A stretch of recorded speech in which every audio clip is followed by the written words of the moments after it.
Welcome to Choose Views with Richard Chew. Get ready to dive into a world of insightful conversations and thought-provoking discussions. As progressives, our job is to have an all-inclusive, full-on assault with all of our players. A show that will focus on moving our political, social, economic, gender, and cultural conversation forward. And all of our players means all of our players. It's Choose Views. And now, here's your host, Richard Chew. Good Tuesday morning, progressives, and welcome to the March 11th, 2025 edition of Choose Views, 773-763-9278. Catch us on Facebook Live, TuneIn Radio, YouTube, and iHeartRadio. And, of course, you can go to the heartlandsignal.com to the show page. You can catch us there, catch this show there, grab and share, as I like to say. Of course, email me at richard@wcpt820.com. And also, we're over at Substack. You can catch all of our shows, obviously, by subscribing to our WCPT podcast on Apple Podcasts or Spotify.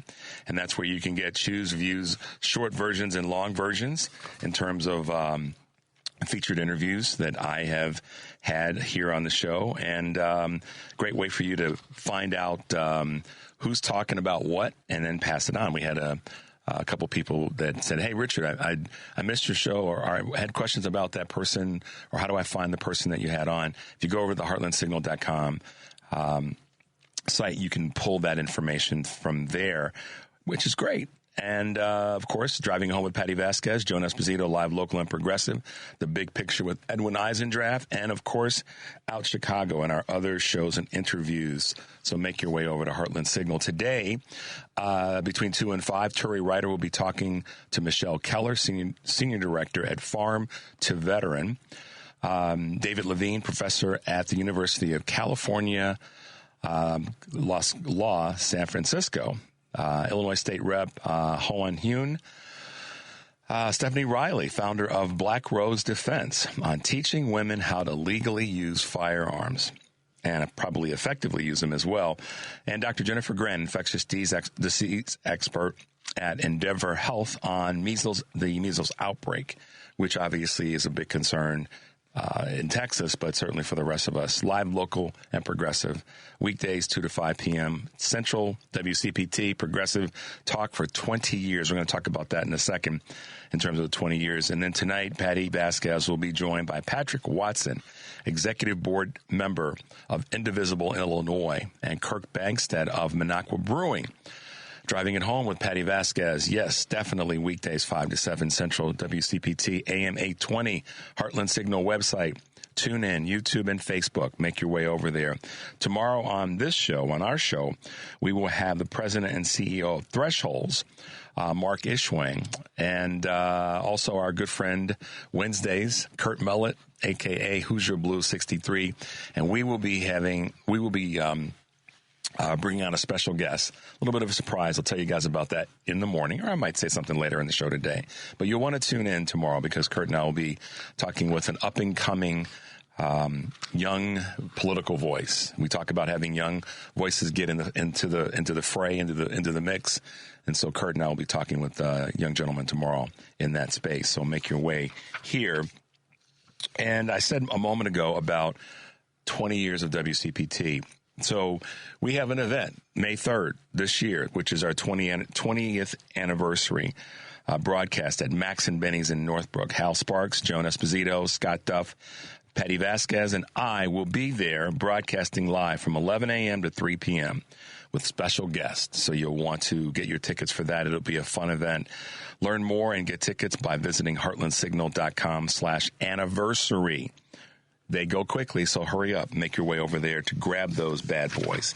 Today's show, power-packed, busy. State Representative Maurice West from the 67th District. That's way out in Rockford, y'all.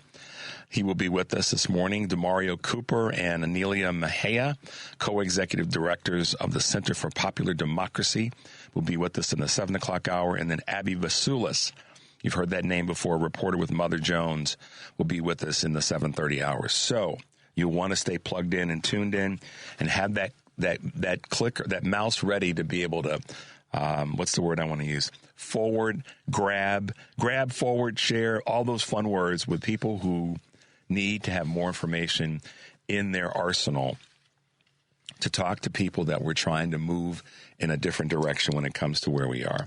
And that's one of the reasons that I'm excited about our guest tomorrow, Kurt and I will be talking with, because he is one of those young voices, and I think you guys will appreciate that conversation. So there you go. And kudos to my man Henry, who he and Devin, they're like a tag team. They're the morning. They're the 6 a.m., they're the 5 a.m., they're the 4 a.m. tag team.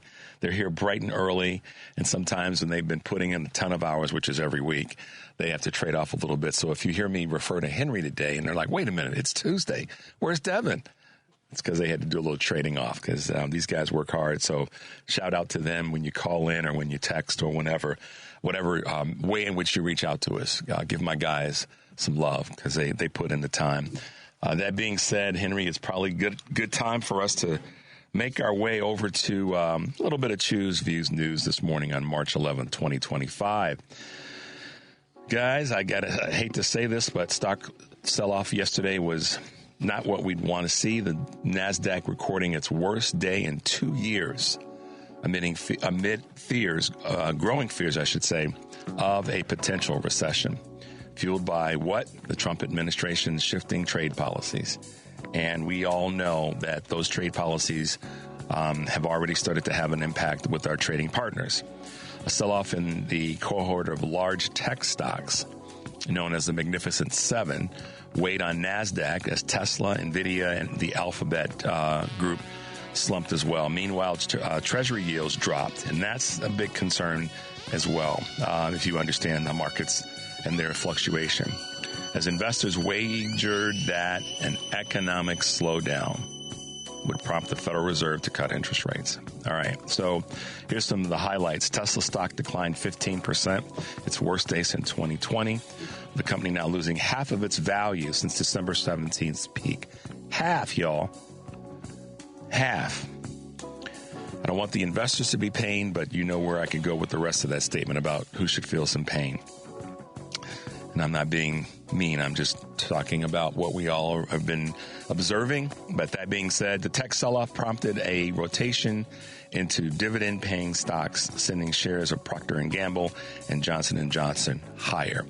So that's one of the things that's happening in the markets. Those are some more specific details. Moving on to Ontario. They're imposing a power fee on the United States. The Canadian province imposed a 25% surcharge on its electricity exports to the United States yesterday. The province's premier, Doug Ford, threatening to increase the charge or cut half of electricity to the country should the U.S. continue to enact tariffs on Canada. Let me say that again. Threatening to increase the charge or even cut off electricity to the country should the U.S. continue to enact tariffs on Canada. That's not good. Charges are expected to impact approximately 1.5 million businesses and households in Michigan, Minnesota, and New York. Meanwhile, Canadian travel to the U.S. has dropped off sharply since the trade war began. X, the social media site X, previously known as Twitter, experienced multiple global outages yesterday. Tens of thousands reported issues with X just before 6 a.m. Eastern Time. I was one of those people, Henry, based on data collected by Down Detector before it was restored and then taken offline again multiple times, with subsequent incidents reporting spiking around 10 a.m., 11 a.m., and 11:30 a.m. I was one of those people that saw something's up. What's weird? Dot-com fears resurface again with the AI boom. It's been 25 years since the dot-com bubble peaked and then sent overhyped tech stocks pummeling. As Wall Street Journal notes, some investors are concerned about parallels with the current artificial intelligence boom. While only time will tell how AI plays out, several of today's tech giants emerged from the seeds planted during the dot-com era. That period had traits of what investors are calling a good bubble. Unfortunately, some are concerned that this could be a bad bubble. Harvard University is with the threat of losing federal funding, has hit research universities in a hard way, including many of the Ivy League schools. What are we talking about? Harvard is freezing hiring to announce that staff and faculty hiring freeze. They say the move will maintain, quote, financial flexibility during Trump-era uncertainty. So Harvard is another one of the universities that's, why should a university have to be fearful of what an administration is going to do to them when it comes to hiring people? That's just crazy. That's not partnership with one of the most important universities in the country, as all of our universities are. All right, going back to Canada as we wrap up, biz leaders react to Carney's win. Mark Carney is set to become Canada's next prime minister within days, replacing Justin Trudeau, who announced he'd step down back in January. In a speech on Sunday after winning the Liberal leadership race, the former central bank chief of both Canada and England, who secured 85.9% of the party vote, vowed to keep tariffs in place until the Americans show us respect. Mr. Carney, I will tell you, we Americans want to show you their respect as partners. It's to do it in the White House and his administration. But I hear where you're coming from. So much success to Mark Carney in his ascent to prime minister. All right, guys, there you go. We'll take a quick break. Number is 773-763-9278. This is Choose Views, and we'll be right back.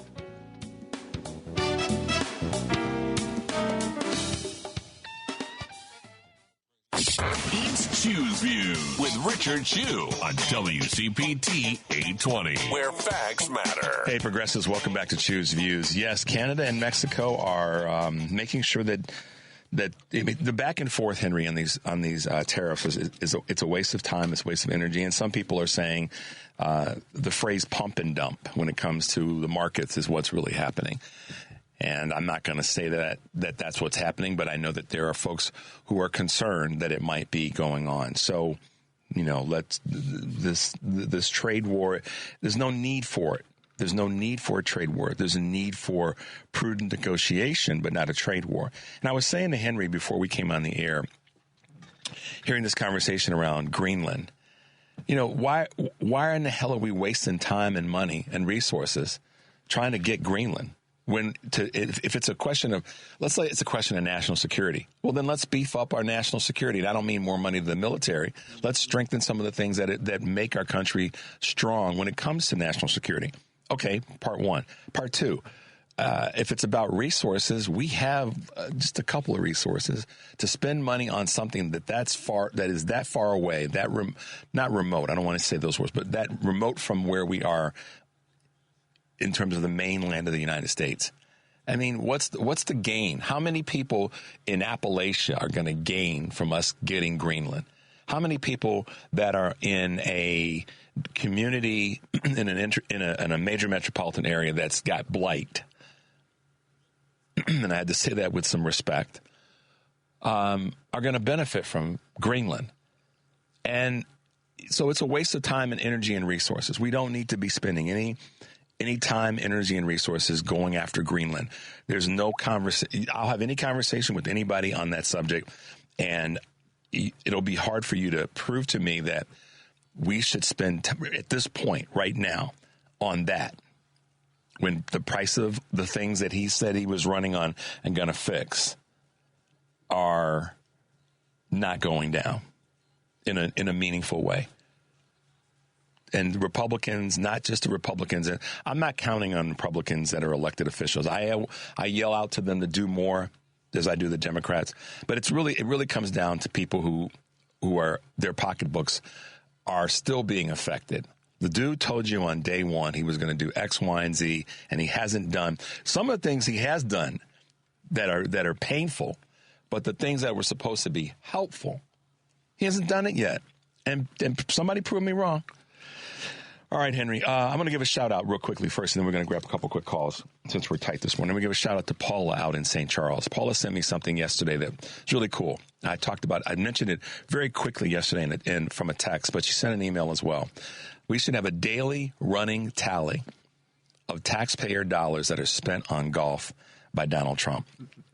She goes into a little bit of the math behind not only that, and I briefly mentioned this yesterday, the Super Bowl and NASCAR, but the one that's a regular thing, not irregular, but a regular thing, is the golf. and the cost of it. I mean, this is a great, great idea, Paula. So shout out to you this morning and for holding it down out there in St. Charles. All right, Henry, let's go to our man, Steve in Des Plaines. Richard. Good morning. Good morning, Steve. Sorry about yesterday. I know that we were packed like we are today with calls. And I apologize to everybody that I didn't get to yesterday because we were full up from the beginning. But I wanted to come to you first this morning. Good morning. How you doing, man? No problem. I'm doing great. Listen, I want to talk about something about this punk in the White House. He's a punk. I hope people starting to see it now. And I tell you a couple things. I greatly appreciate the venue, the platform. First off, I'm rooting for Canada. Yeah, I'm rooting for Canada. Me too. I'm a Canuck for the next 3.5 years. Steve and Richard have just joined the Canucks. I'm a Canuck. I'm going to start cultivating the Canadian accent, too, so I can fit right in. If I had to try to sneak across the border to get the hell out of here. But I ain't bailing out yet. Me neither. Our ancestors, both of our ancestors, fought too doggone hard for us to be here. So I hear what you're saying. All right. Sorry, man, go ahead. But anyway, here's the thing. What I've noticed, and I've talked to Patty on her show, too, the thing about Republicans being still mad that they won. They won. They cleaned the deck. They got the full Monty, and they're still bitter and nasty and snarky. And I've told 3 of close friends of mine who are super MAGA. There's 3 people in my life, and I was very clear. We're not talking about it. We're not going to get along. I'm not going to sacrifice this because one day he'll be gone, and then you're more important to me. But we're not talking about it. And these people are angry people to begin with in their lives. Mm-hmm. They're angry to begin with. Okay, there's issues. Now notice that the MAGA people who don't have issues are persuadable. At least listen. It's interesting. And I'll be in a conversation about something, and I'll sneak in some goofy little comment about, oh, do you see where Elon did this or that? And I look at him. I thought we had an agreement here, and I shut him down. And they can't help themselves, and I think it's good. They're really insecure on some level. They're insecure. Sure, they are. I think they know. They think they know that they're treading on thin ice here. Maybe. You know. Well, it's like Steve, some of it. The word you said insecure. And I'm going to definitely walk down the street with you on this one because you have to be insecure. We all have insecurities or things that are maybe our blind spots or areas where we're a little bit that's who we all are, but we work through those. But we don't work through those by causing someone else that you don't even know, frankly, to have pain for you while you deal with your issues. Anybody that says they don't have them, they're lying. Don't trust them. We all have them. Right. But the person that stands up as a good human being, a person that stands up, I don't care, a good Christian, I'm not going to go there, just a good human being, doesn't do something to then put their insecurities on somebody else. They work to fix them. They work to get better at them. They're open to someone, sharing with them about what the issue is and how to possibly fix it. Make it hard for somebody else. And so good word to use, insecure. There's a huge amount of insecurity in the MAGA crowd and certainly the GOP at large. So, yeah, I think so. I think we got to the bottom of it. Now we just got to go publish a book, and then we'll make our millions, and then we'll share them with folks who need it a little bit more than we do. Right. That's the way we do it around here. That's what we do. All right. Have a good day, sir. Thanks, Thank Steve. you very much. You appreciate it, man. Right, bye-bye. Bye. All right, Henry. Let's see if we can grab Jim real quickly. Hey, Jim. Good morning. Welcome to Choose Views. Good morning, Rich. I agree with your last caller. Canada seems to be the shining star on the global stage. Yeah. And for a few reasons. This gentleman who's taking over there reminds me of Kamala Harris. And he reminds the American people that they have free health care there. Yep. And they also are attacking pollution and they're doing marvelous things, and they want to be Democratic. They're going to stay Democratic no matter what. So remember, they backed us in a lot of wars, Rich. They stand with us, Vietnam, I mean, you name it, Korea, you name it. Yep, And they've been right there. Yeah, They've been right there with us, shoulder to shoulder. Certainly. And they're just a shining star this morning because they haven't bought this Kool-Aid. They haven't drank the Kool-Aid of Hungary and Russia and this propaganda war that whatever their intentions are, I don't know, but they're not American. But anyway, Rich, thanks for taking my call. I know you got a busy show. Thank you, Rich. Thanks, Jim, for your call. We appreciate you guys this morning, and wanted to make sure we got a couple calls in before we hit our guest. The gentleman's name is Mark Carney, set to be Canada's next prime minister. So follow him and support him. He seems to be a good dude from everything that I've read, and he's not going to back down. He's going to keep the tariffs in place until the Americans show us respect. Mr. Carney, I'll tell you, we respect our Canadian brothers and sisters. What we don't have respect for, and we appreciate where you're coming from, is this dude that's in the White House and his minion. We want you to know that. All right, so as always, we have so much going on, and we're so thankful that we have so many wonderful guests. But I want to bring you guys up to quick speed. Make your way over to our heartlandsignal.com platform, because as Henry would say, there's lots of great stuff over there. Oh, no, Richard says that. But then Henry nods and says, yes, that's true. Midas Touch has got a great piece. Republican Senator Roger Marshall, when pressed by voters over DOJ's firings of veterans. So what did he do, Henry? He welcomed more questions? No. No. He ended the town hall, you guys. Another great one is angry scene as GOP Senator booed for fleeing the town hall early in a blood red state. That's a story that we picked up from Ross Story, and one that's over, of course, at Heartland Signal. And we've got a clip that I think we can kind of squeeze in before we go to break. Can we get that one in, Henry? The Heartland, Wisconsin? Yeah. Let's get that. The idea that this began when we put, we changed the Minnesota Human Rights Act, that's not true. That's not true. This is an issue that was used in the last political campaign by a person running for president. There has been a concerted effort to demonize trans people and people who are gender diverse in different ways, to demonize them for political gain. And that is a horrible, ugly, despicable thing. Demonizing vulnerable people for political gain. That is something that I hope people who are involved in doing that, I hope that history will come to show how truly awful that is.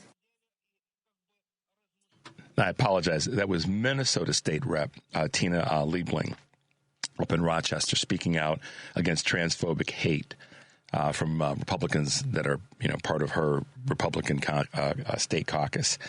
And it just goes to show the importance of state representation and what we candidly have said this many times. We as Democrats have lost over the years. We've lost a little bit of impact and influence in certain states and state legislatures. If you guys remember last year about this time, I was talking heavily about the importance of winning the White House, Senate, and state races, as well as governor's mansions. So we have to really get behind as many state reps as we can. When we come back, we'll be talking with one of our state representatives, Maurice West, from the 67th District here in Illinois. So we're going to take a quick break. The number is 773-763-9278. This is Choose Views, and we'll be right back.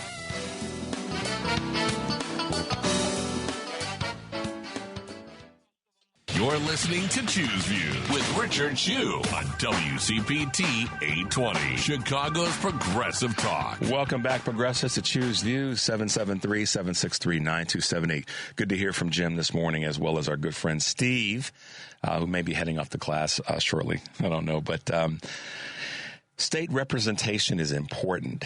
And whether it be in Minnesota or Wisconsin, two of our quick neighboring states, even in Indiana, which is a red state, but we do have a little bit of presence there. Here in Illinois, we get a lot of presence, and we have a lot of folks that are representing the greater good and making sure that their districts are taken care of.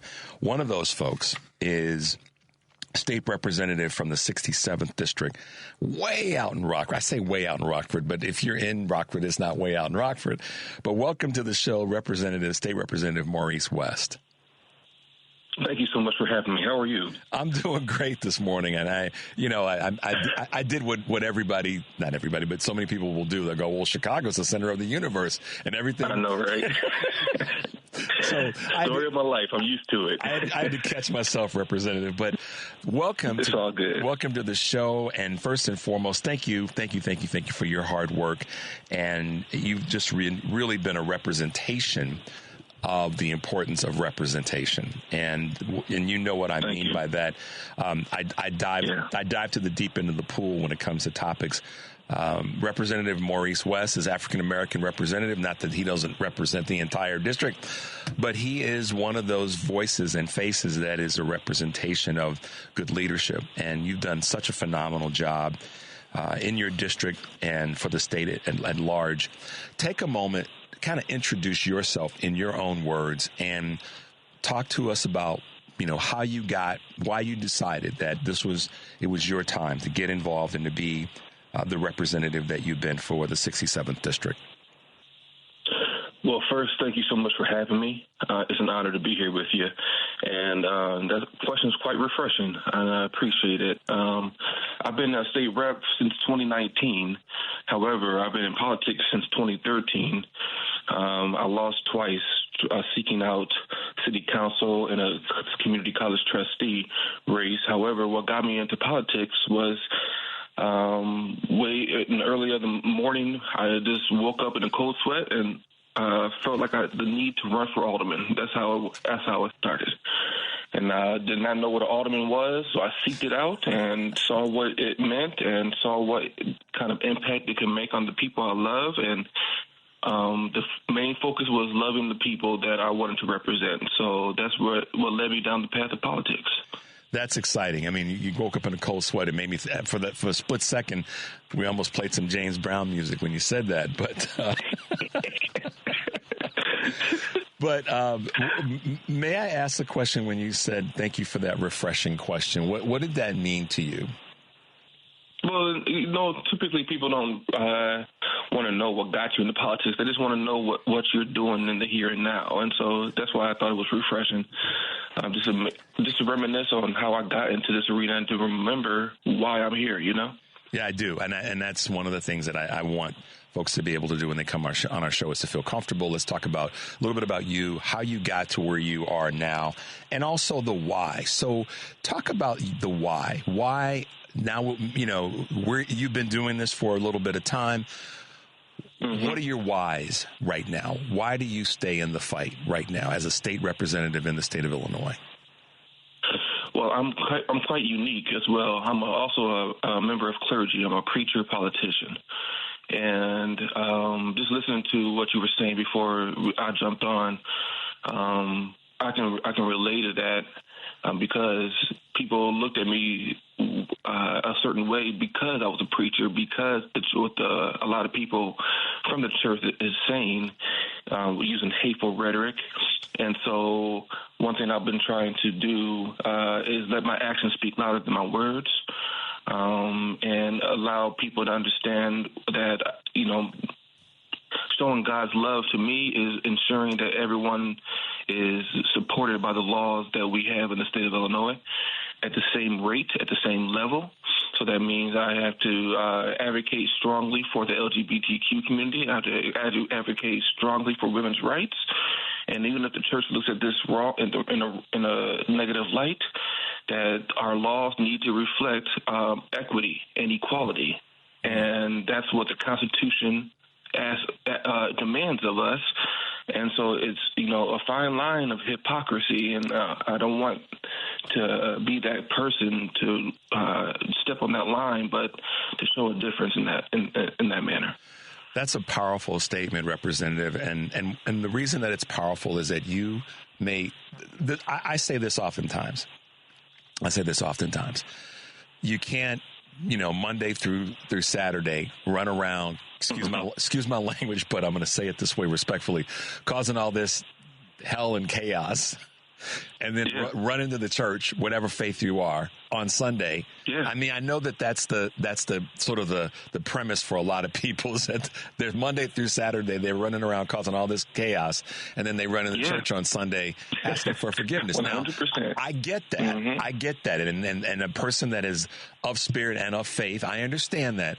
But one of the things that has happened is that's gone off the rails because now people are acting up in church and making references that seem to be, not particularly of faith. I'm not even going to say Christian, but of faith by making, and you have this with one of the bill. You're 30, is it 35? What's the bill? I forgot the number now. The prohibition. 3528, I believe it is. Yes. Yeah. And so you 3527. 27, right? Mm-hmm. You speak to this in terms of that bill, and talk a little bit about that, and kind of tie all that together as it relates to discriminatory practices, mascot names, and what you're working on in that space. Yeah, and you said it earlier how I'm an African American, I'm a black man, and so one thing I also need to do is not only advocate for, like you said, I don't advocate just for black people, but I advocate against a lot of things that may have happened to black people that I could empathize with in other communities. For example, discriminatory practices. It started with the Native American mascot bill that I have. I'm still working on it. We're almost there. But then what came out of that bill was Advocates for Mascots Matter, which is an advocacy group that is ran by people with dwarfism. They reached out to me and said, hey, there's a school in Illinois that we've been reaching out to several times, won't take our calls, to have a meaningful conversation around the discriminatory practice of using the word midgets as a mascot. Mm-hmm. Now, before I go further, this is not a direct attack on the school itself.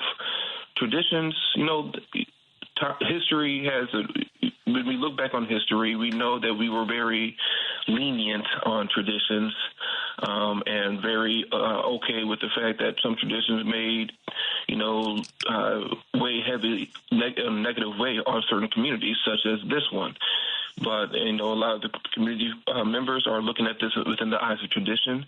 I'm trying to look at this in the eyes of inclusivity and equity for all.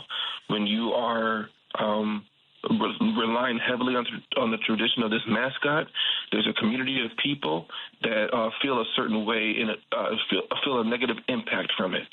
And so it needs to be addressed. And that's what we're doing with this particular bill.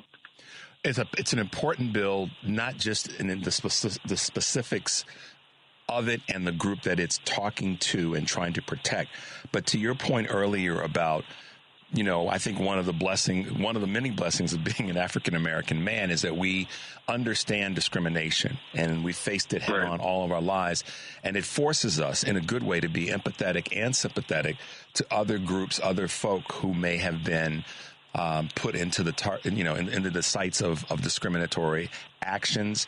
And to be candid, to your point, traditions where, we've kind of gone along to get along with, the one that comes to mind in professional sports is Washington Redskins. And then we go into other areas in the LGBTQ community, as you stated earlier, the Native American community. That's a badge of honor. That I carry proudly, to be able to be a voice and represent those who are in certain communities that are not only ostracized and marginalized, but oftentimes there's legislation that just kind of forgets about them. And this is what I appreciate about your work on the ethics committee. Talk a little bit about that, if you can. Yeah, I am in a unique position where I'm on the Legislative Ethics Commission, and I'm the chair of the Ethics and Elections Committee.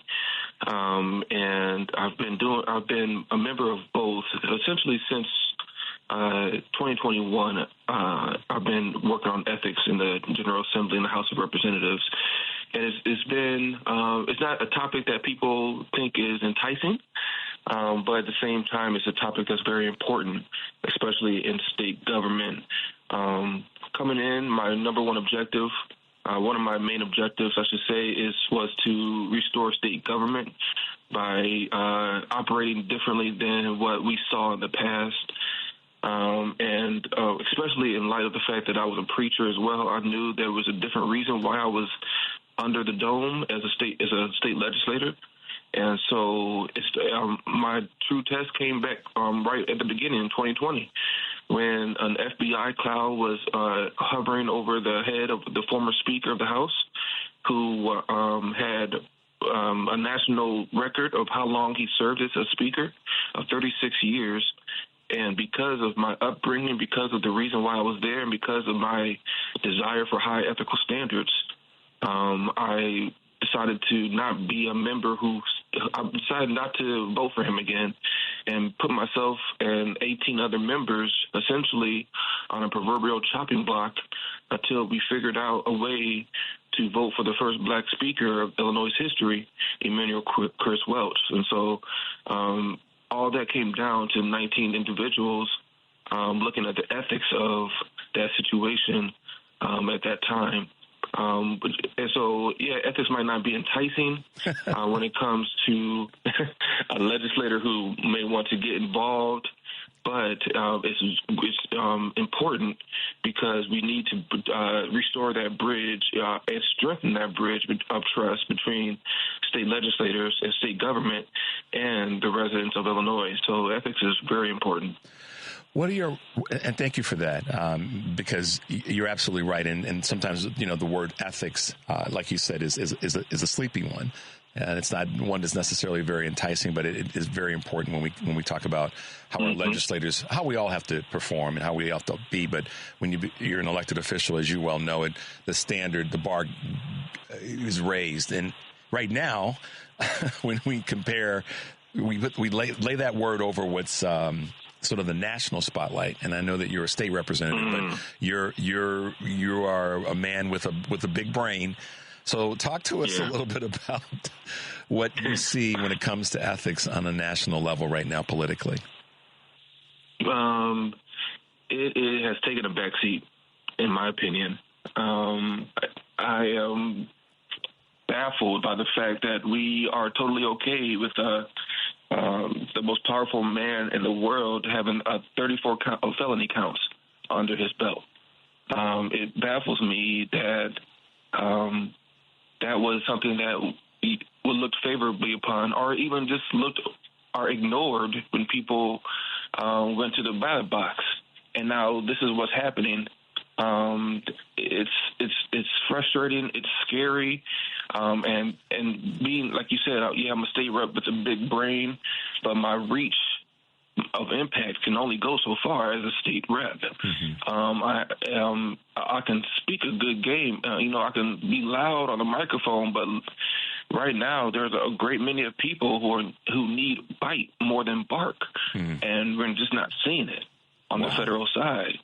And so it's very frustrating. A lot of people now are going to have to rely on their state government. It's going to be taxing on state government's budgets. Illinois is in a personal attack with the president just because we have a governor who speaks loudly against him and criticizes him. And so it's going to impact our financial health as a state, potentially. That's scary. And no one's speaking on the majority side is speaking up against that kind of rhetoric. They're saying it's okay. They're celebrating it. They're saying this is the time to drain the swamp, but we're draining the swamp on the weary and the burden. Help me to understand. Yeah. So it's quite frustrating. It's quite frustrating. I appreciate your articulation there, Representative West, and I appreciate you, having the faith in the word to be able to speak it from that perspective, because it is a very critical issue, and we all take it seriously. And I have to ask you a little bit of a favor.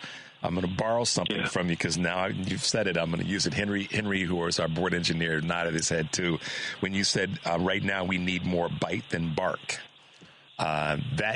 Those are great words, and I'm going to make a point. I'm actually even going to create an index card to remind myself we need more bite than bark right now, and that's we see it now.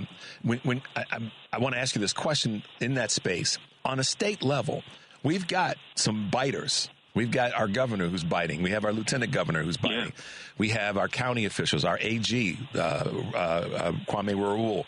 They're all biting. They're barking and they're biting. They're letting folks know, and they're biting, and there's teeth in what they're saying. You are, and many other representatives are.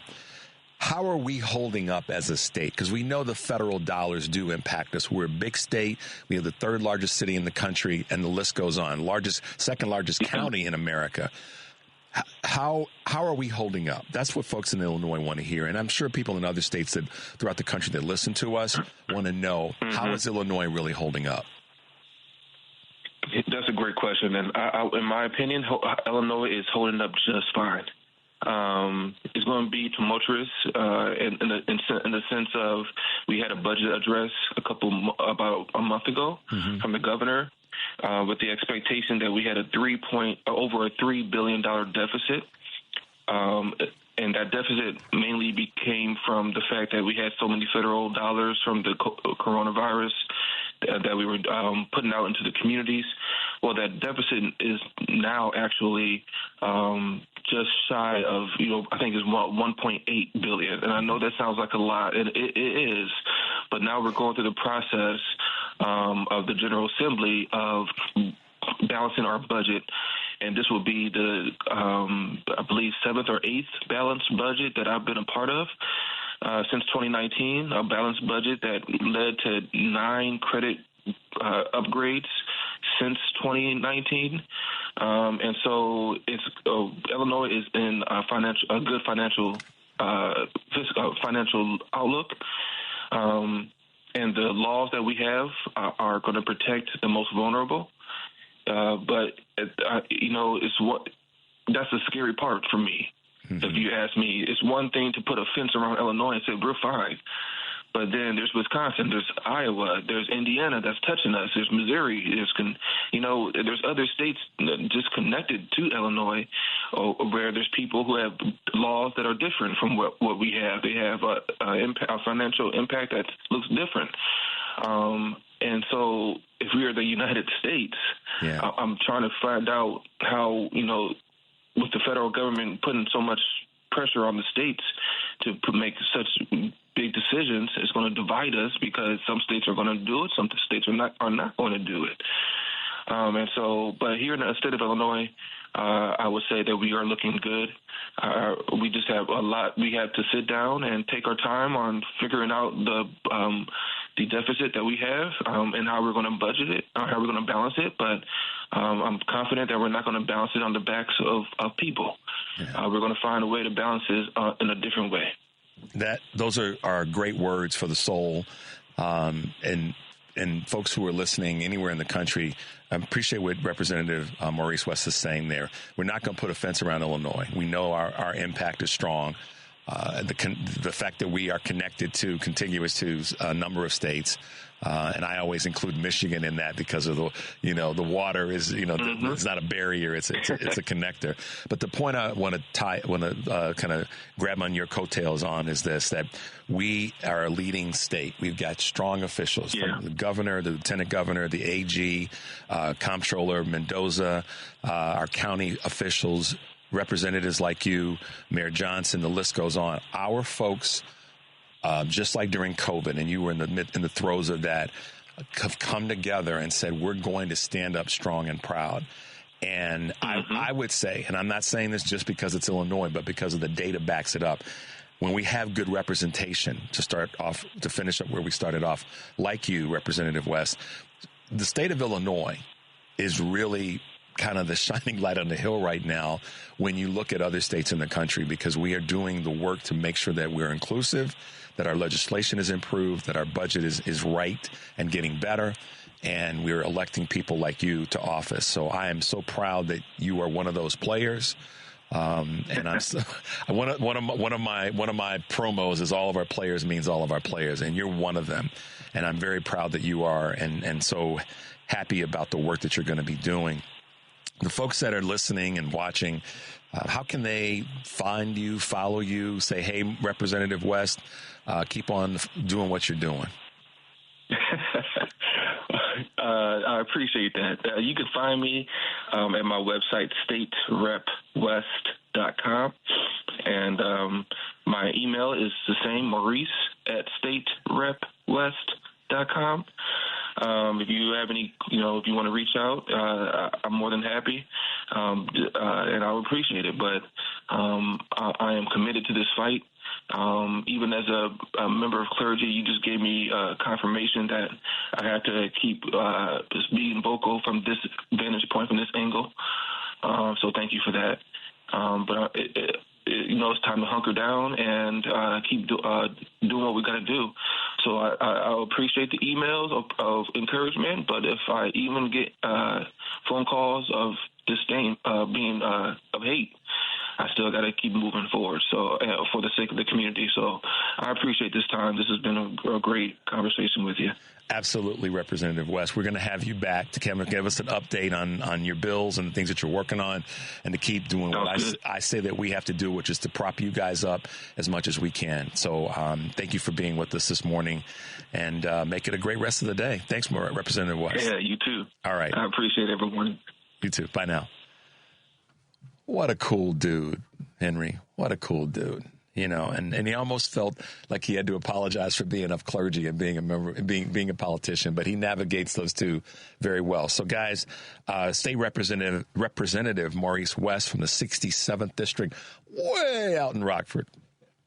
No disrespect to Rockford, but I would say that Representative West is that person that says, I can walk and chew gum. I can navigate being of the ministry and still be. I can be of the ministry of faith, and I can be of the ministry of politics. And I think that from all the things that I've read and researched on him, he's doing a great job. So get behind him, support him as best you can. And he, like so many other folks that we've been blessed to have on our show, are letting us know that the state of Illinois is fighting. They're not just fighting against what Trump is doing and the administration and all his minion, but he's fighting for but the state is fighting for, our representatives are fighting for the betterment of the community. And you heard him say it, that no matter, he gets good emails and praises, and if he gets bad phone calls, he's got to continue to hunker down and be in the fight. So good message from him this morning, Henry. I think that he really kind of nailed it, and appreciate his words.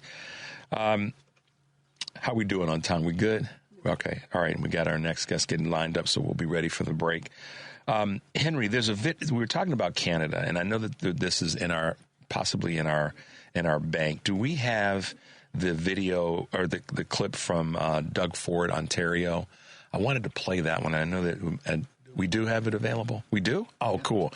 So, guys, I know we were talking about Canada earlier, and I wanted to play this clip for you guys. With the change in their leadership, one of their other leaders has definitely been leaning in hard in this conversation. So we've got this clip that Henry put together from one of their leaders, Doug Ford. You said this, today I'm writing to every senator, congressman and woman and the governors from New York State, Michigan and Minnesota, telling them that if these tariffs persist, if the Trump administration follows through on any more tariffs, we will immediately apply a 25% surcharge on the electricity we export. We will not hesitate to shut off their power as well. Could the lights go out in some of those states where you supply electricity? Well, that's the last thing I want to do, but I'm going to implement immediately 25% surcharge. We keep 1.5 million homes and businesses lit up in New York State, in Michigan, in Minnesota. I've talked to all three governors. And I have to apologize to the American people that we're going through this. This is totally unnecessary. We're your strongest ally. But to answer your question, yes, when our plants start shutting down and we have large unemployment lines and people are trying to pay their mortgages and put food on their table, I will use every single tool in our toolkit to fight back. And that's the last thing I want to do. Nicole, I love the Americans. I spent 20 years of my life in Chicago and New Jersey, and all Canadians love Americans. It's one person that's causing this problem. and it's unacceptable as far as I'm concerned. Let's continue building the two strongest nations in the world. I call it the AMCAN fortress. We have the critical minerals. We have the energy. We have the steel and the aluminum that you need. We have the lumber to build their homes. And he's going after it all. So what else can we do? We're going to start shipping it to countries around the world. And that's what we're going to do. We have more critical minerals than anywhere in the world right here in Ontario. So, let's work this out. Let's move forward. And let's be two great partners as we have been for a couple hundred years. So that's Doug Ford. And he's speaking about the article that I read. We knew it was coming, and I wanted to play that clip for you. And that's just hard. It's really sad that that a country that's been our partner for such a long time would have to take a position to retaliate because of one person. And so we, as a lot of people, going back to what Representative West said, we have to hunker down and we have to recognize that our partnerships, even our literal partnerships with each other, are stronger than any one person that's trying to tear those things down. And I encourage everyone, and I know that you guys know me now. You know that I'm going to speak my truth and talk about it from my position of why.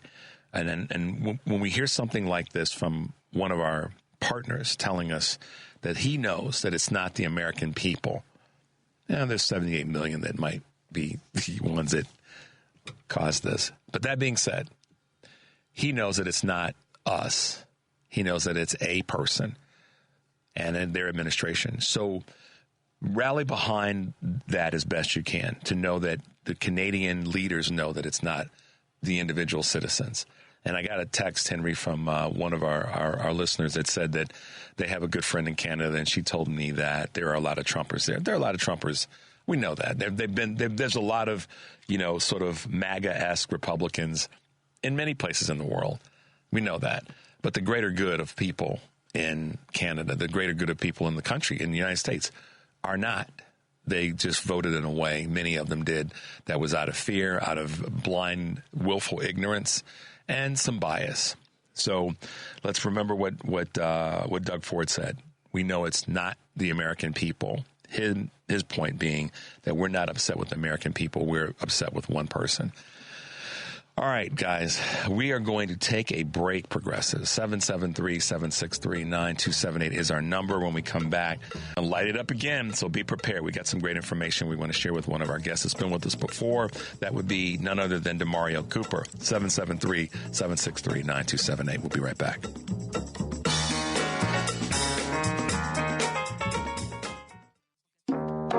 Welcome back to Chew's Views with Richard Chew on WCPT 820 AM, where facts matter. Take it away, Richard. And take it away we shall. Progressives, welcome back to Chew's Views, 773-763-9278. The weather's been kind of interesting the last 4 or 5 days. We had that rain on Friday, but the weekend was nice, and the last couple, yesterday was great. Today's going to be nice, and the rest of the week's going to be pretty good. So spring is in the sights. It's not too far off. We have a quick clip I want to play that ties into our next guest, and let's hit him with our Frank Cologne piece. The House Republican plans to cut around $1 trillion or more from Medicaid would be the largest health care cut in history. Also, they can give back a giant tax break to billionaires and big corporations. Now, Republicans understand that the cuts of this magnitude are not popular with the American people. And that's why they're twisting themselves in knots, repeatedly lying about the size of the cuts and their impacts. They claim these massive cuts can somehow happen without anyone getting hurt.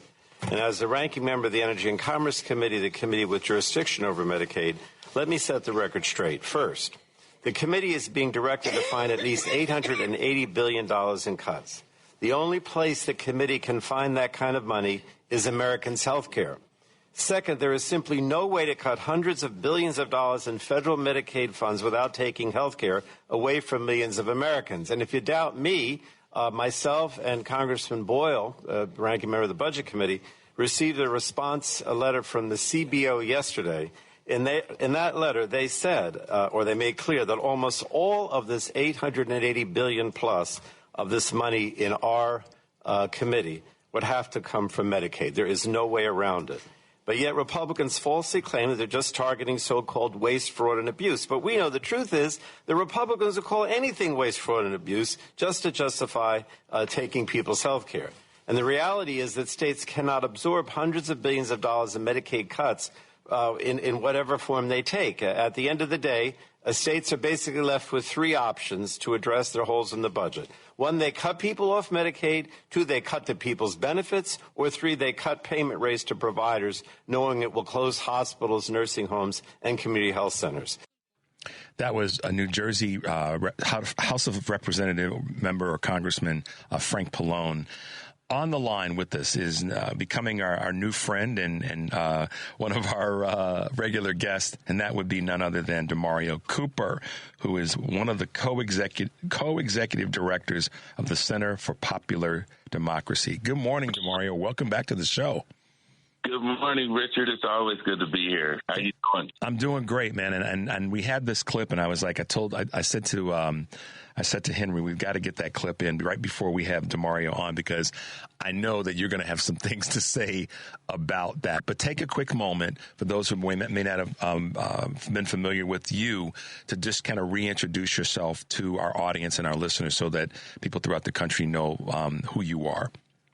Yeah, my name is Demario Cooper. I'm a co-executive director at Popular Democracy, the Center for Popular Democracy, which is a national grassroots power building organization. It's a network of affiliates, 50 affiliates in 35 states, D.C. and Puerto Rico. We work on healthcare, housing, criminal justice reform, immigration, and a set of things that are about the quality of life of regular people and human beings. So. There you go. Demario's been in the fight, y'all. That's my edited version. Demario's been in the fight, and he stays in the fight, and it's great to have you on again. So Frank Pallone, Representative Pallone, puts some teeth into it, and you guys have and are with regard to tomorrow. You guys are going to be you're planning to save our healthcare mobilization in D.C. Is that correct? Absolutely, yeah. We're working with a set of our affiliates and even some of our allies across the country, other networks, to really go to the Capitol and bring people from across the country who are going to have to deal with the impacts of these cuts. I mean, what you just played from Rep. Pallone is like.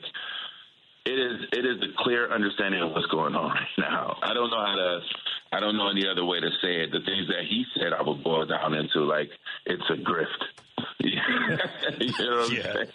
Yeah. I mean, he made it plain, and that's. I will say this: that we need to encourage our Democratic elected officials and Democrats across the country in all shapes, forms, and fashions to please make it plain. And I even have to do that in my saying it. Make it plain.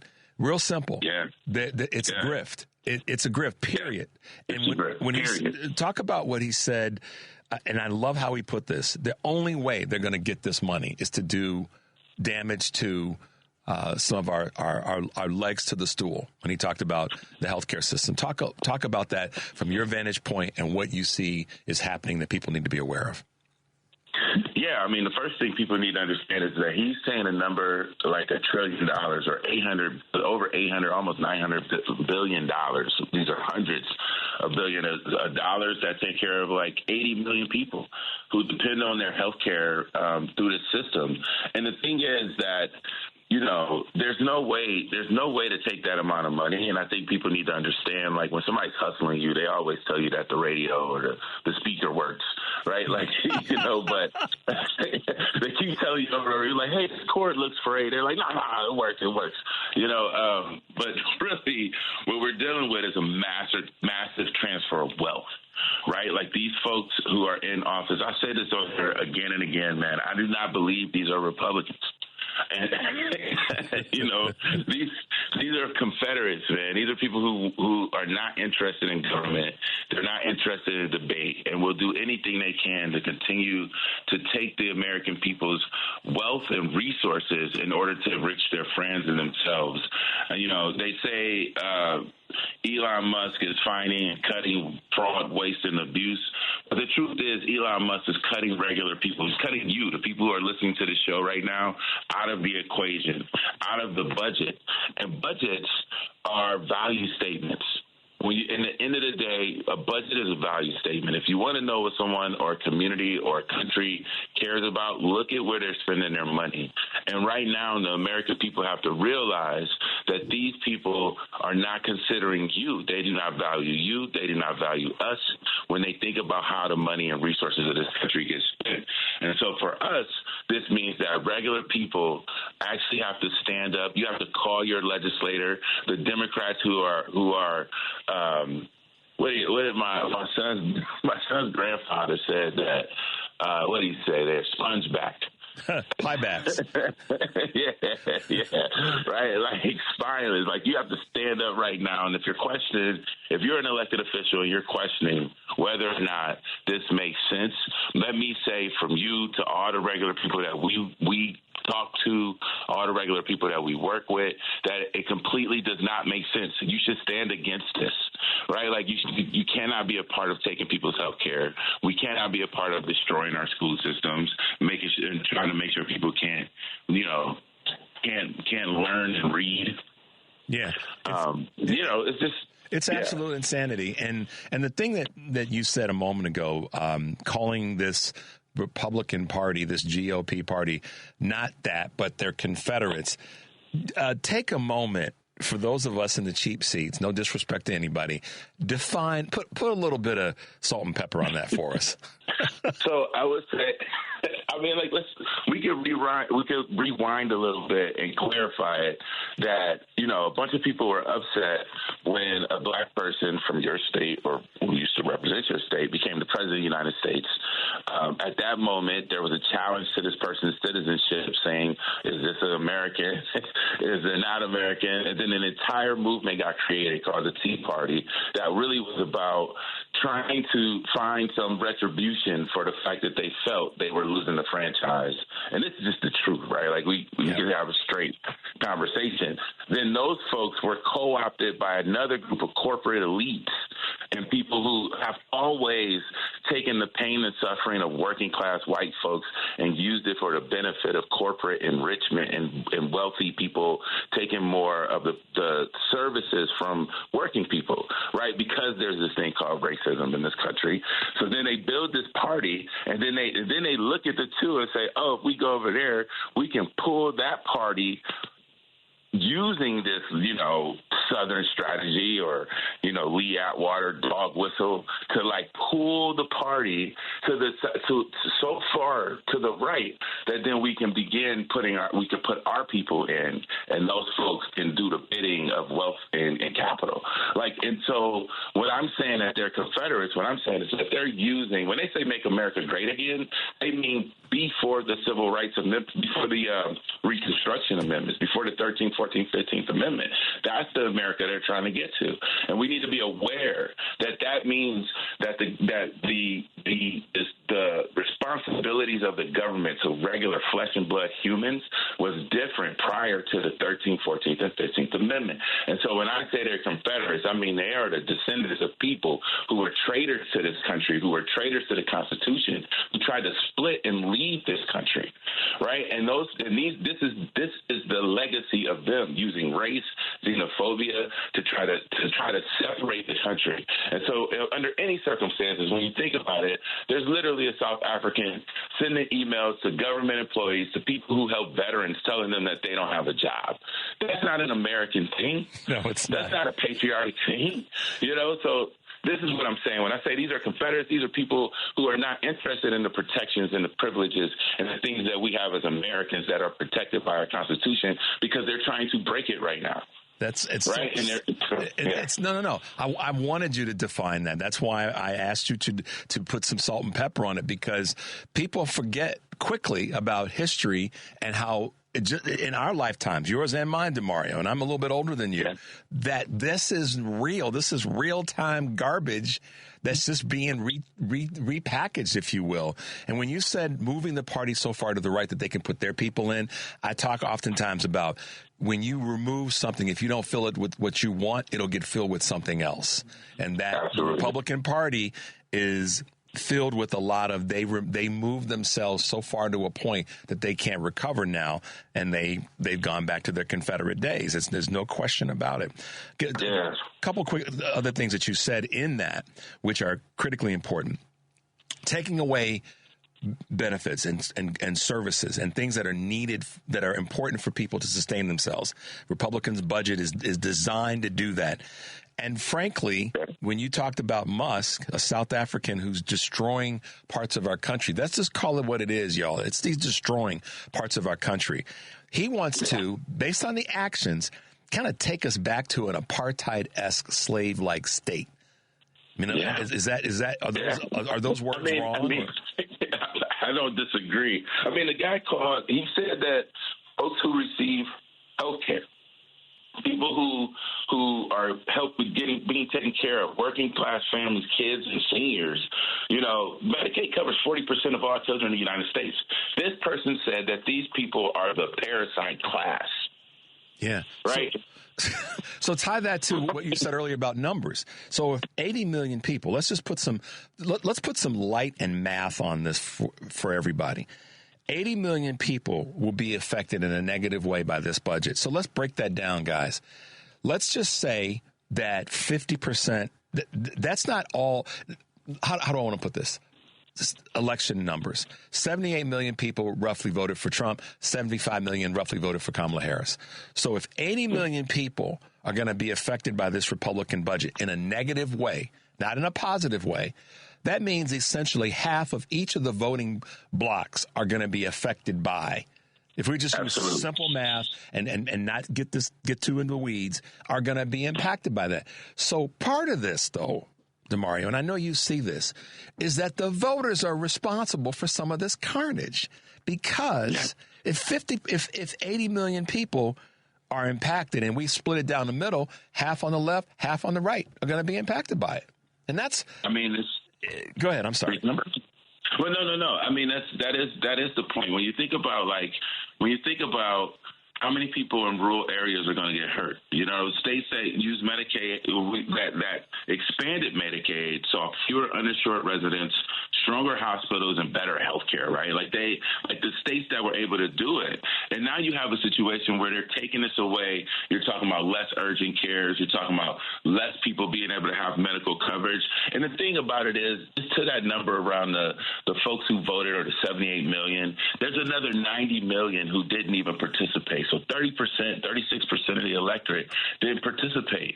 This is why, you and your viewers and listeners and me and the folks that I work with across the country and our leaders, we have to go out and talk to all of the people who didn't vote, and not in a way that's this is your fault necessarily, even though we could have that conversation. But people need to be aware of the systems and structures we work under, right? When you think about, a bunch of folks who are MAGA folks and were frontlining, some of those folks are federal employees who don't have jobs now. You think about 31 million people. 31 million people is estimated are on Medicaid.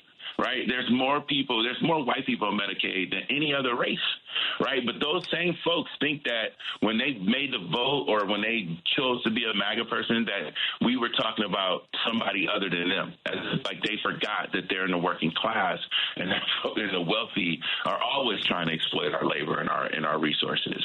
This issue is going to be an issue everywhere, though. It's a linchpin issue. Healthcare, even in the deepest red districts, people are realizing that health care is a human right, that people need it. Republicans are now trying to push away and back up and figure out how they're going to have this message, like the clip you said before.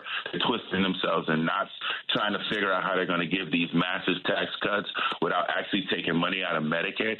And there's no other way to do it, right? And that's the thing that he was saying. What do you think about in terms of bipartisan and growing the coalition. What do you think about what folks like AOC, and I've been saying this for weeks now, Democratic elected officials, Congress and Senate, on a national level, need to go into red districts and take up the space that Republicans who don't want to do town halls are not doing. What do you think about that as a way to your point, kind of increase this coalition? Is that crazy, or does that make sense? You know, I think that when you're elected as a representative, you do come from a particular geographic district, but once you're sworn in, your job is to protect the American people. And part of that right now is actually having a conversation with the folks in areas. If they're elected, if their elected official is being told, hey, don't have town halls, right? Because that's some of the things we've heard. Hey, don't go back to the district and do town halls. People are going to be disruptive. We don't want you to do that. Then I think any way that we can help educate our fellow Americans about what's about to happen to them, we should. And I think that's a clever idea.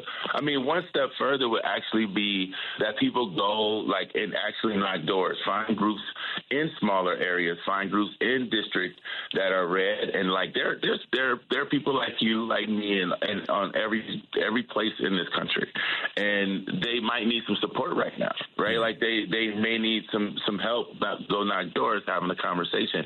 But really, it's about, can we identify the things that people are really, the impacts of cutting Medicaid, like what that will have inside of families, the trauma that will cause inside of families. This is part of the reason why we're bringing a bunch of people from across the country, folks who are taking care of their family members, people who are directly responsible for it, people who are directly responsible for their own families and their children having these services. That's why we're bringing them to D.C. tomorrow on March 12th, along with our allies, to actually rally around this issue and around protecting Medicaid. We know this is an urgent moment. We have some elected officials who are planning to be there with us. Good. So we want some of their people, and actually some folks from MAGA districts are going to be at this rally. It's not like it's just, that's the thing. I mean, I think that I'm hoping and praying. And first of all, let me slow down because we got to wrap up, unfortunately. DeMario and I could talk about this for a long time, and that's why I said to him a few weeks ago, we want to make sure we have you back with some regularity, because this is a guy that's leaned in. He's leaning in so far he can see over the banister, and this is where so many of us need to be. But it's great to see that there are people who are plugged into the fact that this is impacting everybody. 80 million people with these cuts. That's half and half of each of the two electorate groups that voted in this last election, if you just want to use simple math. Listen, man, we're running fast and hard this morning, but wrap us up by letting folks know, again, how they can find you and a reminder about tomorrow's mobilization in D.C. Yeah, you can find us at populardemocracy.org or PopDemoc. And tomorrow we'll be at the Capitol. The action starts around 12 noon, actually around 11. And, really, if you can't make it to D.C., call your legislator tomorrow. Tomorrow, it would be great to do it at the same time, around 11, between 11 and 3. Can you pick up the phone, call your legislator, because then you'll be supporting us by making calls inside while we have people outside, and we're just trying to bring the awareness to folks, as many as possible. We, really appreciate this show, man. Always love coming on here. And, look, we together, together we will get through this. Yep. Together we will. We got to stay in the positive. Don't be fearful. Be strong. Yeah. We all got to shoulder up. I don't say man up. I say shoulder up. So that's right. We all have to shoulder up. So DeMario Cooper, y'all, thank you so much for being with us again, brother. And I'm looking forward to having you again next month. And we just keep this going forward. I know you're going to be busy, but make sure you're taking care of yourself, get some rest, and be ready for the next fight. Yes, sir. Thank you, too. Thank you for everything you do, man. All right, man. Be well. Be safe. You too. All right. Bye. DeMario Cooper, y'all, with he's a co-executive director of the Center for Popular Democracy. Check them out. You want to get involved, you want something to do, there you go. We're coming up on a quick break, but I have a clip. Can we get that? We have enough time to drop that one in? Okay. David Jolly spoke about something that, as we go to our next guest, who is the great Abby Vesoulis, we'll be talking about democracy at risk. So let's hit him with that, Henry. We naturally presume that Donald Trump's vanities and his quest for greatness in his own mind, he wants the economy to be white hot for all people, and he's willing to sacrifice the long-term economic health of the country if he can get 4 years worth of economic growth. But to your point, if you were trying to destroy the country from within, you would do everything Donald Trump's done in the first 50 days. And I don't mean that as hyperbole, but take kind of three major categories of his first 50 days. First is DOGE. You would break the federal government's ability to deliver services to people here at home and abroad. You would completely crush the ability for the people's government to deliver services to them. Secondly, you would break international security relationships and agreements, which is exactly what we've seen him do with Putin and putting the vice around not just Zelensky, but now Europe is looking at us with kind of as a side eye saying, wait, now we have to step up more and surround Zelensky. But does that put us adverse to the United States? Is the U.S. becoming closer to Russia than it is to NATO? That's a fair question after the events of the last week. And then you would break the U.S. economy. If you were trying to destroy the country from within, you would do what Donald Trump has done in the first 50 days. And I think this is a hard case to sell to the American people because arguably there is no economic strategy behind this, right? He notionally makes this about a non-economic reason, about fentanyl and drugs, which is absurd. Donald Trump pardoned one of the largest drug dealers the world has ever seen with the Silk Road founder and operator just about 30 days ago. This is not about creating domestic industry and empowering domestic industry. That happens one click at a time, like you're moving a battleship. This is just Donald Trump saying, I'm going to extract pain from the world, but also the American people. That's a hard case to make. And with that, we'll be right back.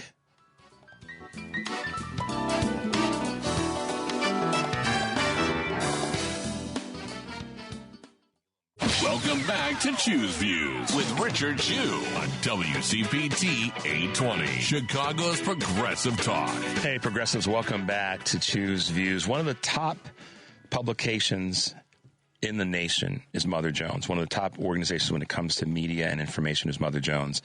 And we are blessed this morning to have one of the top reporters in the nation with us to discuss a couple of the things that the Trump cabal is putting on the country.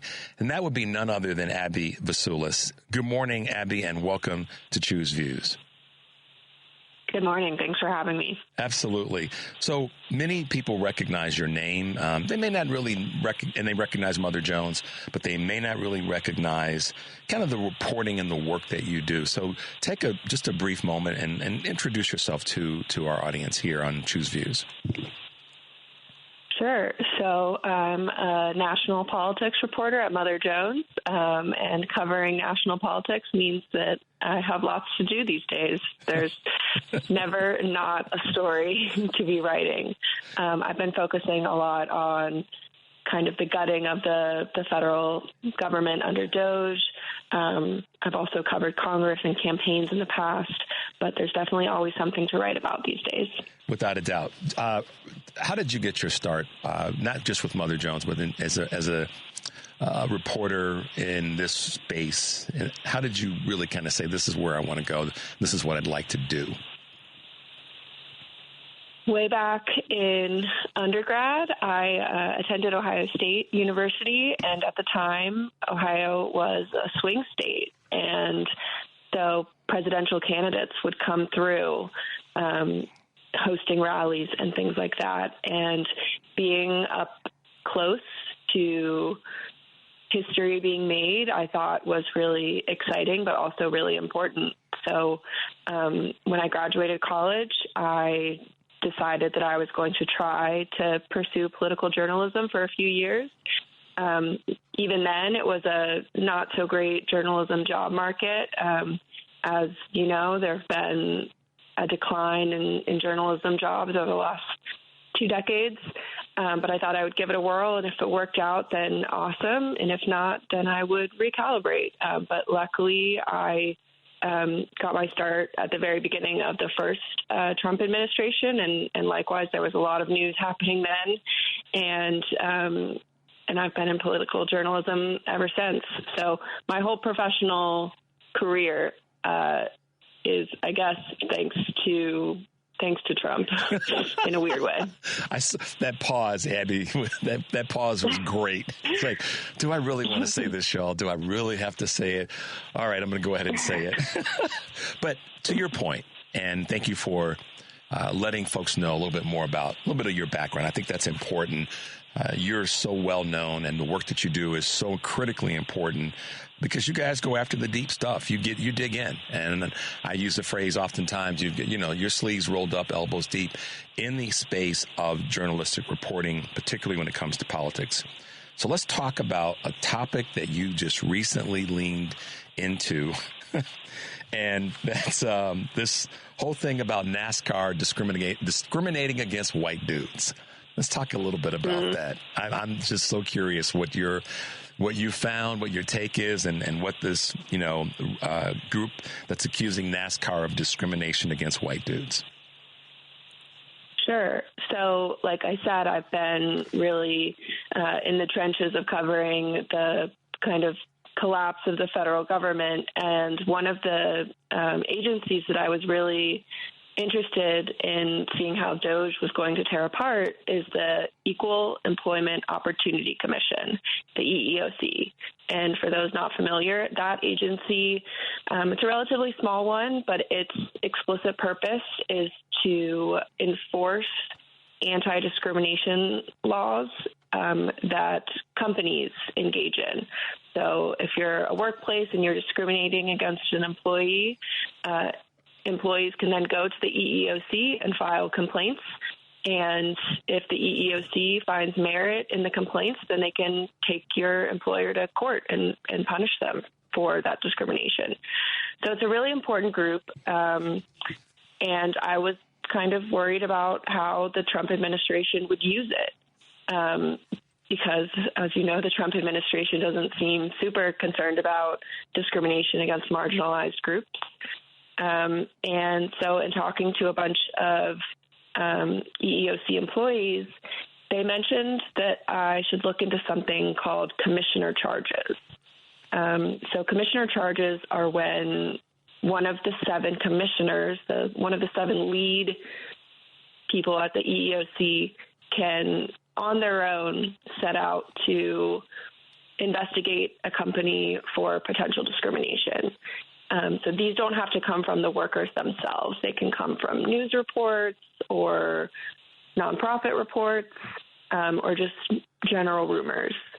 And there's one commissioner who's now the head commissioner who was particularly engaged in commissioner charges last year. She did double what most of her other colleagues did.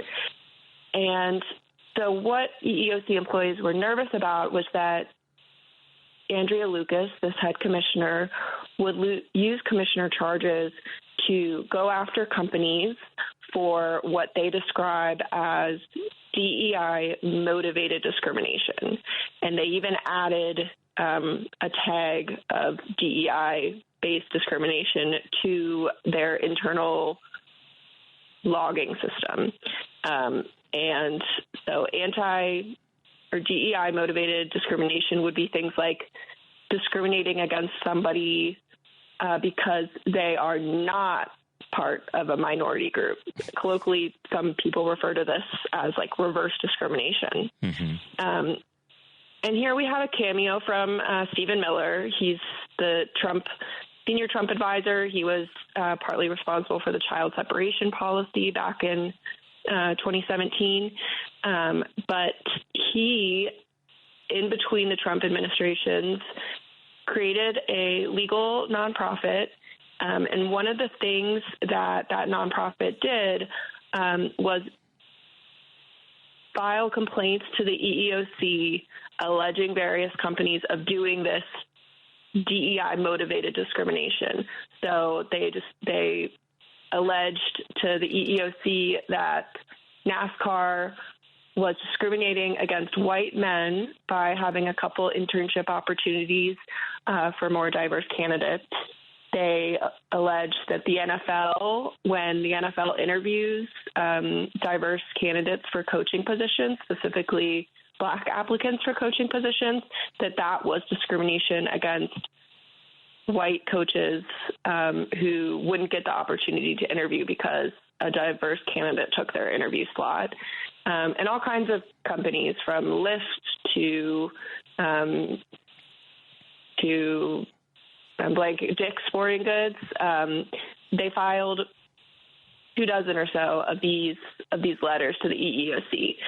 So now, with Andrea Lucas, Trump's pick, leading the agency has started prioritizing complaints about DEI-motivated discrimination, and they can follow Stephen Miller's playbook now and proceed with cases against NASCAR and the NFL if they choose. So what's interesting, and I hope you guys picked up on this, I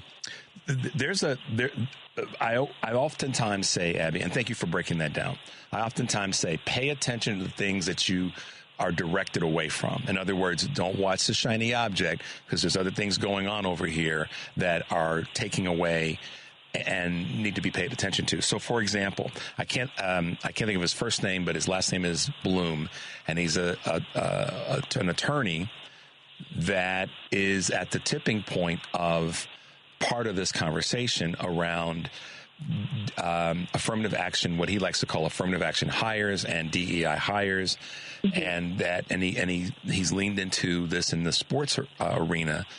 And he's I think it's David Bloom. I don't want to do the research right now because I want to pay attention to you, but he's one of the other people that are part of this cabal that took some cases to the Supreme Court, and so people need to pay attention to other than the shiny objects right now, and this is one of those areas that's being, a lot of folks just aren't aware of, but it's taking away from the opportunities for people who do actually understand the importance of balance and equity when it comes to hiring. The other thing that you said a couple of times that is not just perception, it's their reality, and that you said that the people are feeling as though these opportunities to interview are taking away their spots. I wrote down the word "their." So there's a certain amount of privilege and assumption built into this already. Not from you, Abby. I'm not saying from you. I'm saying from those who are saying that something got taken away from them because it's their spot. Talk a little bit about that if you can. Yeah, I think that this group of people who believes that they are being, quote unquote, reverse discriminated against feel entitled to coveted positions, to interview opportunities. And I think the underlying assumption there that they have, not me, is that any person who comes from a diverse group, whether it's LGBT, Black, Hispanic, any person that gets a coveted role that comes from one of those diverse groups, the assumption is that they got that role or even that they got that interview opportunity because of their status as a minority group. That's the assumption that this kind of group of people, and now possibly the EEOC, are making when they talk about what they call DEI motivated discrimination, that white people, that American-born citizens, men are losing opportunities because diverse candidates are getting some very limited opportunities to be seen and interviewed. So their positions that they and that is the essence of white male privilege in America, that it's ours in the first place. So anyone that has the gall or the confidence, or in this case the skill set, to step forward to go after those roles, they can't be qualified because they're not a straight white male, Christian male in America. And that's right. That's the crazy irony of it all, is that, and you know this, that the people who are going for any of those positions and in so many cases are the most qualified of folks applying for those positions. They've just been blocked from them in the first place. Now, white dudes. And they have so much. Sorry? They have so much working against them. I mean, think about NASCAR. It's like there was one black NASCAR racer in the Come on, Abby. There's a bunch of black dudes out there and a bunch of Hispanic dudes out there and so forth and so on, and women. And I'm disappointed in, and I said this to my wife over the weekend. I'll tell you who I'm really disappointed in the NASCAR space, or in the racing space, not NASCAR specifically, is Danica Patrick. She used her, frankly, white female privilege in many ways, and not to say she's not talented, but she's kind of flipped on a community that supported her. The LGBTQ community came out strong in support of her, and she's turned her back on that community by being part of MAGA. But yet, when we layer this over what you're saying about what Miller's trying to do, and now to find out that this EEOC commissioner is essentially opened up a can of worms on, that's truly disheartening to have people who've used, and that it's a woman. I was making the assumption until you said it, that it was a guy, but it's a woman that's doing it. That's just like WTF, y'all. It's just, it's not only not cool, it's really disrespectful to the communities that were there for you and supported that effort, to then turn your back on those communities. And I think it's important to note that whether the EEOC actually does bring a formal lawsuit against NASCAR for discriminating against what they say is, male, white people, this whole conversation creates a chilling effect that companies are already changing their policies for. We're seeing companies take down any public-facing information they have about their DEI commitments.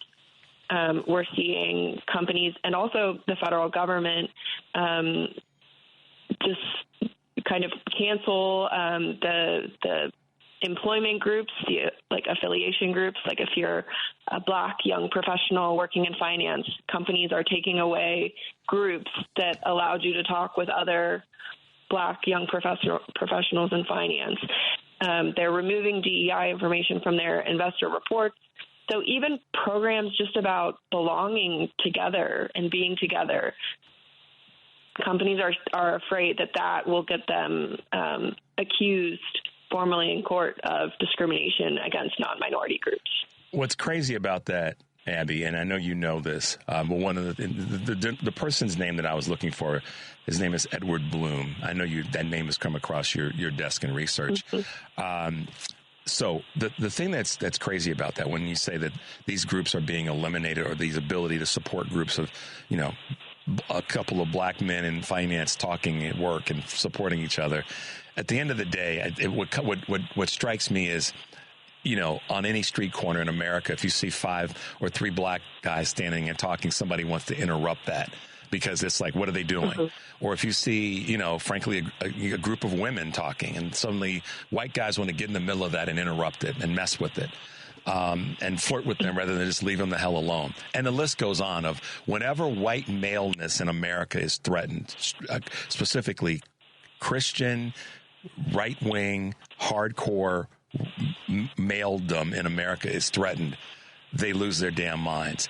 And this is just yet another example. And unfortunately, but thanks to your great reporting, it's being packaged as something that the federal government has to manage. On one side, let's take away the ability to have balance. At the same time, let's give an even further advantage to white dudes in America. That just got to burn your biscuit, I'm sure. The quote that keeps coming back to me, and forgive me, I don't know who originally said it, but it's when someone is used to being privileged, equality feels like oppression.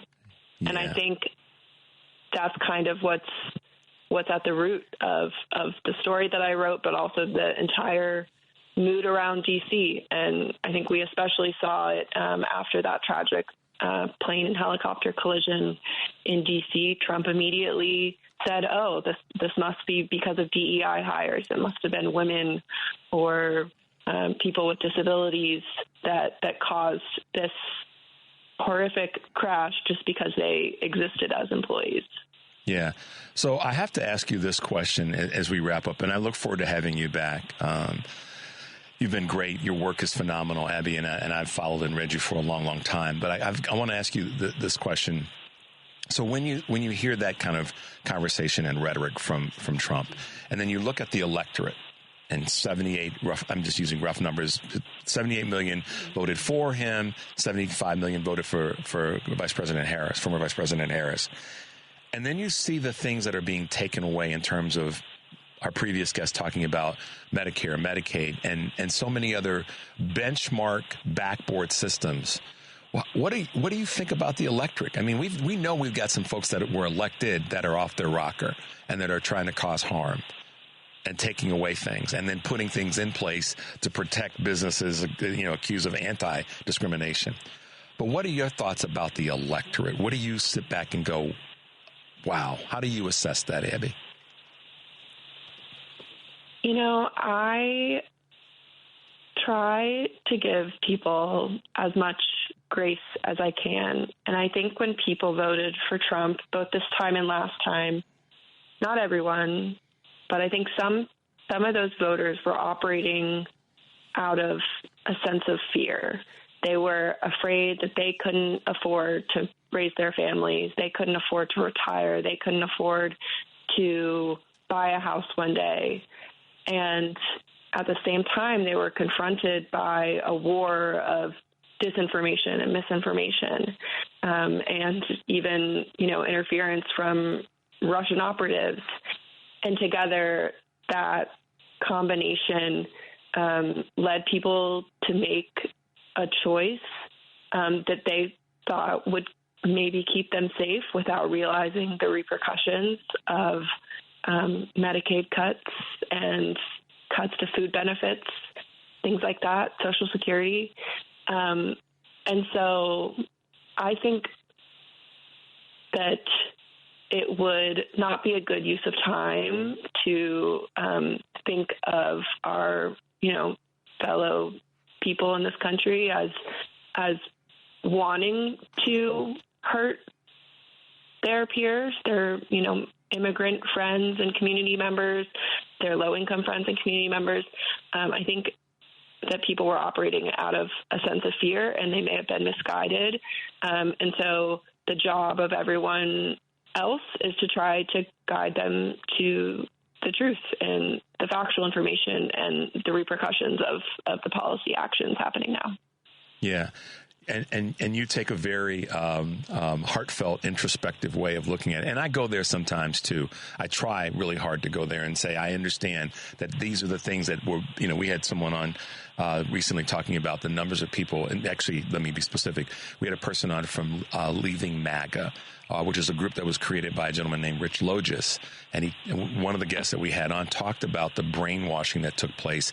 But the brainwashing was there because there's this fear that a lot of people, their fear got exposed. And as a result of that, this messaging that you just talked about really kind of, seeded itself well, and then that fear got magnified. I'm willing to go there because I understand a little bit about how we operate as human beings.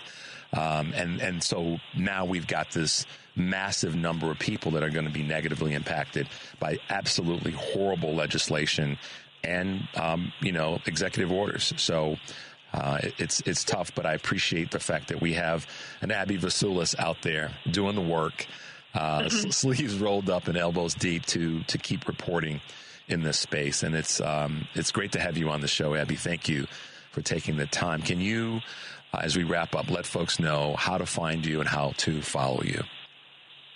Yeah, of course. And also, I have to say that it's okay to be angry. You don't have to have empathy right now. You can also be angry and scared about what's happening out there.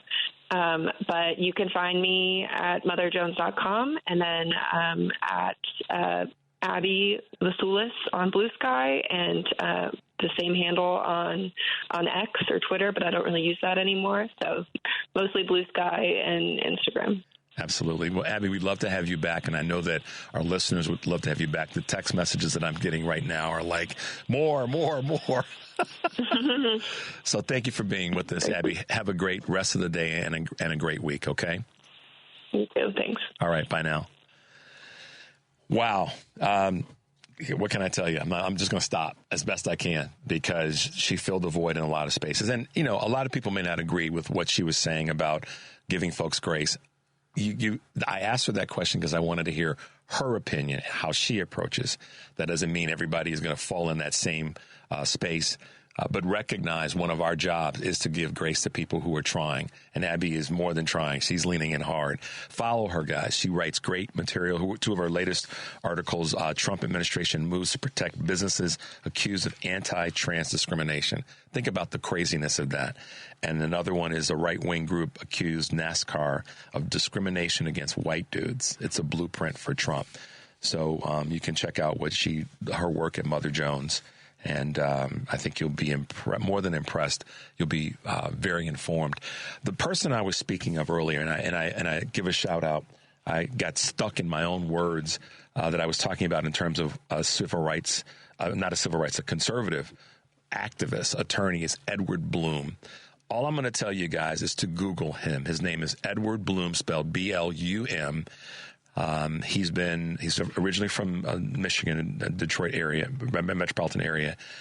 This is a guy, when you want to learn more about how we've gotten to where we are with some of the legislation when it comes to discrimination, or as Abby says, reverse discrimination colloquially. This will really, pull your ears back when you see some of the stuff that he has gotten behind, very quietly behind the scenes. I was introduced to the carnage that he's creating from a woman that I follow on TikTok. No, I don't. It's not. I don't follow her. I saw a TikTok video that she posted. In any event, and I can't think of her name right now. But Edward Blum and Stephen Miller are these guys that are orchestrating behind the scene these not-for-profit groups, and their goal is to tear down huge elements of balancing the scale when it comes to discrimination in many areas, not just quote-unquote racial or cultural, but in terms of the LGBTQ community, in terms of immigration. Stephen Blum is the name that everybody hears because he's part of the administration. But Stephen Miller, I should say, is the name that you recognize because of his time with the administration. But Edward Blum is someone that you guys should definitely look up, and we can have a conversation about what this dude is doing in terms of destroying some of the balances that our country has. It's been great today. We had great guests. Abby DeMario was great, and Representative West. Follow all of those folks, guys. Get out there, do the work. And as always, take a deep breath and make your life count. We will see you tomorrow.